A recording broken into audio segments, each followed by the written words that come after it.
Benim hikayem 80'lerde başladı arkadaşlar. Buraya gelirken bunu düşündüm. Ben insanlara ilham vermek üzere ne anlatabilirim? Bence ilham veren şey hikayeler. Çünkü hikayeler eşsiz şeyler. Hepinizin birer hikayesi var. Hepinizin hikayesi ömür boyu sürecek ve bir gün geriye dönüp baktığınızda bu hikayenin ne kadar eşsiz ve sizi ne kadar özel bir yere getirdiğini görmüş olacaksınız. Hikayenin tadına varmak çok kıymetli. 80'lerde başladı demiştim. 80'lerde 27 Mart'ta doğan bir çocuk olarak Dünya Tiyatrolar Günü'nde hep böyle oyuncu olacağım yolunda bir güdülenmeyle büyüdüm ben. Ardından 6 yaşındayken gerçekten de bir filmde oynadım. Çok ilginç. Ardından TRT bir gün bir sınav açtı. O zamanlar TRT tek kanaldı. Bu tek kanalda dediler ki biz kurumun ihtiyaçları için çocuk sanatçı alacağız ve bunları yetiştireceğiz.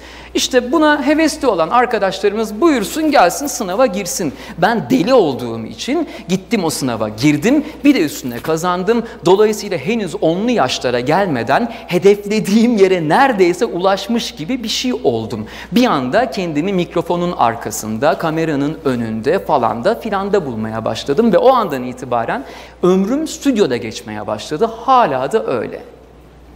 Şimdi 10 yaşıma gelmeden yapmak istediğim pek çok şeyi yapabilir hale geldiğimi gördüğüm halde büyüyünce ne olacağım konusunda herhangi bir fikrim yoktu. Şu anda ömrümün yarısını tükettim herhalde ve şu anda arkama dönüp baktığımda ve kendimi biraz kaşıdığımda şunu diyorum. Ömrümün yarısı gitti ve hala büyüyünce ne olacağıma karar veremedim. Ben hevesli bir adamım. Hevesim ve tutkunun insana pek çok şeyi yaptırabileceğine inanan bir adamım. Ömrüm boyunca heves, tutku ve heyecan denen bu 3 kelimeyi hayatımın odak noktasına koymaya çalıştım. Bu yüzden çok böyle dallanıp budaklanmadan, bir yerlere saplanmadan, hareket kabiliyetimi yitirmeden kararlar vermeye gayret ettim. Konservatuvar öğrenciliğim sırasında çok büyük bir aşkla okula girdim. O kadar aşıktım ki konservatuvar hani şu televizyon dizileri vardı eskiden işte Fame falan diye müthiş şeylerin üretildiği harika şeylerin olduğu yerlerdi konservatuvarlar. Ben hep böyle bir kafayla hareket ettim. Yani konservatuvara gireceğim müzikal yapacağız falan filan gibi kafalardaydım ama iş öyle olmuyor arkadaşlar. Ben 2 parçayla girilen sınava 19 parçayla girerek okulu kazanmayı garanti altına aldım. Sonra öğrencilik hayatımda burnum bir güzel sürttü benim. Çünkü hayaller ve gerçekler birbirini pek tutmuyor. Okul sırasında bazen ben bunu neden yapıyorum diyordum. Örneğin bir dersimiz vardı. Hocamız bize Ay Işığı Sonatı eşliğinde işte köyün meydanına inen uzay gemisinden çıkan uzaylıları kovduruyordu. Sürekli bu doğaçlamayı yapıyorduk. Sürekli. 1 sene, 2 sene, hocam hangi doğaçlamayı yapıyoruz diyoruz. İşte uzay mekiği geliyor, aparıyorsunuz şimdi evet hep birlikte falan diye. Azeri bir hocamızdı. Ya çok tatlı adamdı. Biz bu dersle ilgili daima olumsuz konuştuk. Kötü şeyler söyledik. Sonra mezun oldum. Bir yandan da müzik yapıyorum falan. Yıllar geçti. Bir gün Kütahya Dumlupınar Üniversitesi'nde bahar şenliklerinde konser vereceğim. İşte gecenin 1 saati olmuş, çok güzel bir seyirci var, her şey harika. Sahneye çıkacağız. Ben o sırada sahnede yaptığım gösteriyi bilgisayar destekli çeşitli efektlerle falanla filanla yapıyorum. Ses kartı çalışmıyor. Eyvah! Sahneye çıkamıyoruz, bu gösteriyi yapmak mümkün değil. Ama ilginç bir şekilde deli tarafım tutmuş olsa gerek ki tamam dedim çıkıyoruz sahneye, ne yapabiliyorsak onu yapıyoruz. En iyi konserimiz oldu arkadaşlar. Verdiğimiz en iyi konser oldu. Çünkü o kadar büyük bir heves ve tutkuyla hareket etmiştik ki o anda sahne üzerinde ortaya çıkan performans o enerjiyle bütün seyirciye yayılmıştı ve herkes büyük keyif almıştı. O gün konser bittiğinde artık adrenalin düşünce insan gerçeklerle yüzleşmeye başlıyor. İşte kulis gibi bir yer vardı, gittim oraya. Ya dedim ben bunu nasıl yaptım? Nasıl cesaret ettim böyle bir şeye? Rezil olabilirdim ama rezil olmadık. Peki ya olsaydık? Neden böyle bir şeyi tercih ettim? Neden bunu yapmaya tamam dedim? Çünkü hani hayır desem bir problem yok. Sahneye çıkmayacağız. Belki bir DJ çalacak falan filan. Yine herkes çok eğlenecekti. O gün şunu anladım. O öğretmenimiz o derste değişen koşullar altında başımıza olmadık şeyler geldiğinde hiç utanmadan sahne üzerinde işi sürdürebilme kabiliyeti vermişti bize. Bizim o beğenmediğimiz ders, bizim o sürekli böyle kaytarmaya çalıştığımız iğrenç doğaçlama bize sahne üzerinde böyle bir refleks kazandırmıştı. O gün bir durdum düşündüm, ha dedim demek böyle oluyormuş peki. Diğer yandan bu okul denen şeye bizim toplumumuzda ciddi anlamlar yükleniyor. Sanki bir okulda bir şeyler yaptıktan sonra, o diplomayı aldıktan sonra her şeyi yapabilecekmişiz gibi bir fikir var. Çünkü okulu kazanabilmek o kadar zor ki okuldan çıkınca sanki böyle tamamdır artık bundan sonra ferahsın hadi bakalım denecekmiş gibi görünüyor. Hayır öyle olmadı arkadaşlar. Ben konservatuvardan mezun olduğumda böyle kaldım. Hani oyunculuk yapacaktık biz. Yapamıyoruz. Neden? Çünkü kimse gel demiyor. Okulda da bize şunu öğretmemişler ki hani yavrucum sen böyle işte iş bulacaksın, böyle işte kendini göstereceksin, şöyle ürün yaratacaksın falan bir şey yok. Biz böyle kaldık. Sonra ben şuna yöneldim. Bireysel üretimin değerini anlamaya başladım. O zaman işte bir şeyler olmaya başladı. Yalnızlığımın farkına vardım. Şimdi benim çeşitli söyleşilerim oluyor. Pek çok şehir geziyorum. Gezdiğim şehirlerin tamamında şöyle bir sohbetin içinde buluyorum kendimi. İşte şunu yapmak istiyordum ama benim bulunduğum yerde şunlar yok. Şunu yapmak istiyordum ama kimse beni desteklemiyor. Seni kim keşfetti abi? Beni kimse keşfetmedi abi. Yani ben hiç keşfedilmeyi beklemedim yani. Keşfedilmeyi beklediğin zaman ömür geçiyor arkadaş. O zamanı mümkün olduğu kadar değerlendirmek gerekiyor. Ben hayat boyunca rahatsızlığımdan dolayı bir saniye durmadığım için sürekli yeni bir şey yapmaya gayret ettim. Şimdi bana soruyorlar, ne yaptın da oldu? Bilmiyorum ne yaptığımı, hiçbir şey yapmadım, sadece sürekli bir şey yaptım. Çünkü bir şey yapmak, bir şey yapmamaktan daha iyidir. Kötü bir şey bile yapsan, bir sonraki seferde neyi nasıl yapmaman gerektiğini öğreniyorsun. Bu önemli bir ayrıntı. Durmamak, depresyona yenilmemek, o durağanlığa yenilmemek, evde oturup tavanı seyrederek benim ömrüm geçiyor ya diye kendini çürütmemek gerekiyor arkadaşlar. Ben bir yandan müzik yaptım, bir yandan seslendirmeyle uğraştım. Aslında bir oyuncuydum. Bir yandan oyunculukla ilgili bir şeyler yapmaya gayret ettim ve zaman içinde bir şeyler olmaya başladı. Bu keşfedilme olayı çok enteresan bir şey. Bir şey yaptığın zaman evet belki bir 100 kişi senden nefret ediyor ama birkaç kişi de seni seviyor.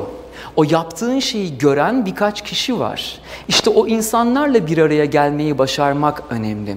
Yalnızlık denen şey insanı çok çaresizmiş gibi hissettiren bir duygu. Ama yalnızlık bir yandan muhteşem bir şey. Çünkü insana harika bir hareket kabiliyeti veriyor. Korkuluk projesini biliyorsunuzdur belki aranızda bazılarınız. Ben müzik yaparken Harun Can ismini kullanmamak gibi bir gariplik yapıyorum. Çünkü korkuluk denen karakter benim istediğim her yere çekebileceğim, rastlantısal olabilecek bir şey. Onu kullanmak hoşuma gidiyor. Ama Korkuluk albümü 2012 yılında çıkana kadar yaklaşık olarak 13 sene benim odamın içinde çaldı. Artık böyle salyam akıyordu aynı şarkıları dinlemekten. Çünkü bir tek ben dinliyordum. Peki ne oldu? Ben pek çok şirketle görüştüm. Pek çok şirket bana geldi, hadi sana albüm yapalım falan filan dedi. Hevesle gittim böyle. İşte ne yapacağız? Ya işte yaparız bir şeyler. Ya bir şeyler değil, bak ben şöyle bir şey yapmak istiyorum. Şöyle yapsak ne güzel olur falan filan derken bir baktım bir girdabın içinde dönerek dibe doğru gidiyorum. Sonra bir gün bir ağabeyim, sağ olsun üstümde emeği büyüktür. Bu toplantılardan çıkıp halıyı düzelttim bu arada. Bu toplantılardan çıkıp benim böyle depresyonun dibine göçtüğümü, içime çöktüğümü gören bir abim dedi ki, evlat sen çok heveslisin. Ne güzel işte. Değil. Niye abi? Hevesin kırılmadan hiçbir şey olmaz. Nasıl yani? Şimdi bu lafın ne olduğunu ben bana söylendiğinde anladım sanıyordum, anlamamışım. Gerçekten de insanın bir noktada hevesini kendi kırması gerekiyormuş. Çünkü gerçekten heves denen şey seni dış etkenlere karşı çok açık bir hale getiriyormuş. Bunun ne olduğunu o zaman anladım. Albüm fikrini rafa kaldırdım bir süre. Gerçekten de hevesimi kendim kırdım. Dedim ki yok arkadaş tamam bu iş olmuyor. Ben başka şeylere odaklanacağım falan. Birkaç sene öyle geçti. Yani o 10 senelik sürecin içinde böyle bir nadas dönemi var. Çünkü heves denen şey insanın yönetilmesine sebep olan bir şey.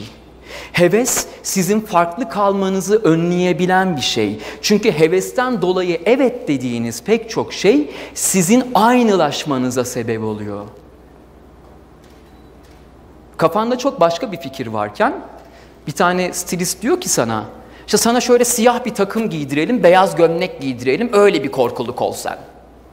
Ya ben öyle düşünmemiştim ama olur, peki diyorsun. Hayır değil. Çünkü senin yapmak istediğin o değil. Ona evet dememen gerekiyor. Şimdi kariyerle ilgili konuşmalara çağırıp duruyorlar beni. O da bir ilginç geliyor bana. Ben niye kariyerle ilgili konuşuyorum arkadaş? Ben hiçbir şeyi olması gerektiği gibi yapmadım ki. Ve söyleyecek tek sözüm var.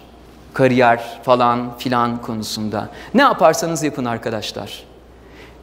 Hep böyle şey var ya, filmleri falan bile çekildi. İşte evet de, hayata evet de. Sana biri bir şey dediğinde evet de, hayır deme, evet deme. Çünkü evet demek iyi bir fikir olmayabiliyor bazen. Evet demek seni aynılaştırıyor, evet demek seni herhangi biri yapıyor, evet demek seni bir grubun içine sokuyor. Bu iyi bir fikir değil. Bana göre bir kariyerde sizi bir yerden bir yere götüren şey nelere evet dediğiniz değil, nelere hayır diyebildiğinizdir. Bu cesaret ister, bu kendine inanmak ister.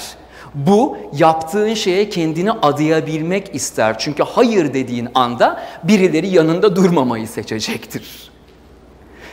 Ben hevesimi kırdım. Birilerine hayır dedim. Sonra peki nasıl oldu bu korkuluk işi? Nasıl çıktı ortaya? Şöyle oldu. Bir gün yalnız kaldım. Ama çok acayip yalnız kaldım. O kadar yalnız kaldım ki ben bile yoktum yanımda. O kadar yalnız kaldım yani. Bir gün böyle dubleks çok güzel manzaralı bir evin içinde böyle durdum. Eşya da yok evde bu arada. Şöyle duruyorum.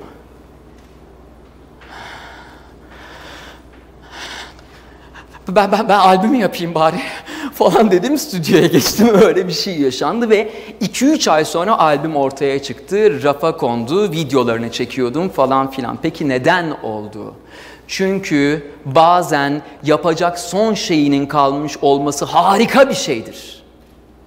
Çünkü artık tercihler yoktur, seçenekler yoktur. Şunu mu yapsam, bunu mu yapsam durumları yoktur. Sadece yaparsın, dümdüz yaparsın. O yüzden mesela bugün buraya gelirken 3 aydır bana böyle işte daha önce TEDx'te konuşan arkadaşlarım falan şey yaptı. Abi konuşmanı hazırla, tamamen hazır git. Ne söyleyeceğini bil, bilmem ne, şöyle böyle falan dedi. Ben de onlara inandım. Gerçekten bir söz, yani bir konuşma metni yazdım aslında ki hiç yapmam. Ben hayatta ödev bile yapmadım arkadaş. 7 sayfa falan yazdım böyle. Harika bir şeydi. Onlara gönderdim. Benim böyle minik bir deney grubum var. Dedim nasıl olmuş? Oğlum harika olmuş falan. Şu an o konuşmayı yapmıyorum arkadaşlar.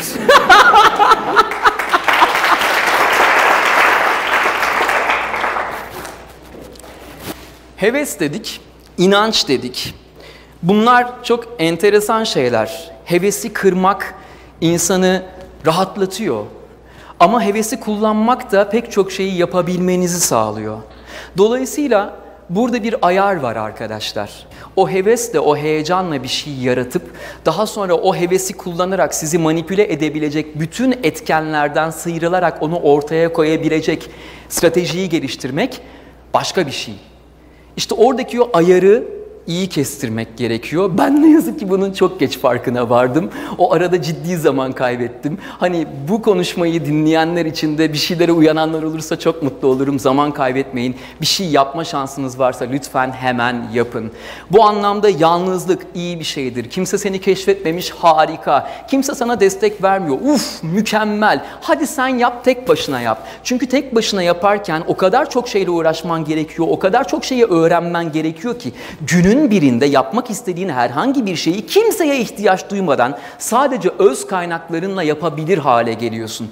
Çünkü bir insanın kendi içindeki mucizeyi ortaya çıkartması için insanların ona inanması gerekmiyor. İnanmak mükemmel bir şey. İnanmak muhteşem bir şey. İnanmak o kadar güçlü bir şey ki inanmak inandığını var ediyor.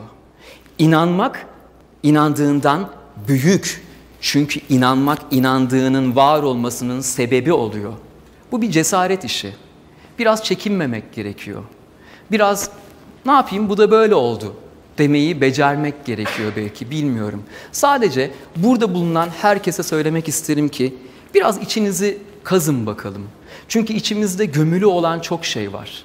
Ben bundan 25 sene önce durup düşündüğümde bir gün burada konuşacağımı hayal bile etmezdim.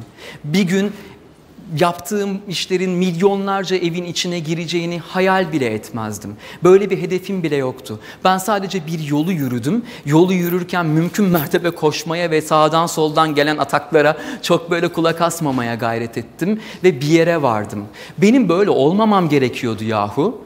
Çünkü ben çocukken pek çok doktor tarafından asla konuşamayacak denmiş çocuğum. Ya, durumu görüyorsunuz. Ben gayet Freddie Mercury bir insanım. Ve pek çok doktor, az değil, çok. İşte beni muayene etti. Annem. Vallahi bunun işi zor. Biz kısa yoldan arkadaşın ağzına beton dökelim. Peki. Şu an susturamıyorlar. Şu an konuşayım diye para veriyorlar. Oluyormuş.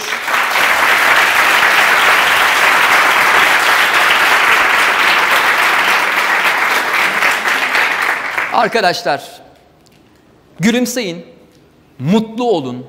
İçinizdeki tutkuyu, hevesi, enerjiyi, o içinizi gıdıklayan şey her neyse onu bulun. Onun peşinden koşacak güç diliyorum. Onun peşinden koşacak dirayet ve sabır diliyorum. Onun peşinden koşarken sizi destekleyecek insan da diliyorum. Kendinize dikkat edin. Çok teşekkür ederim.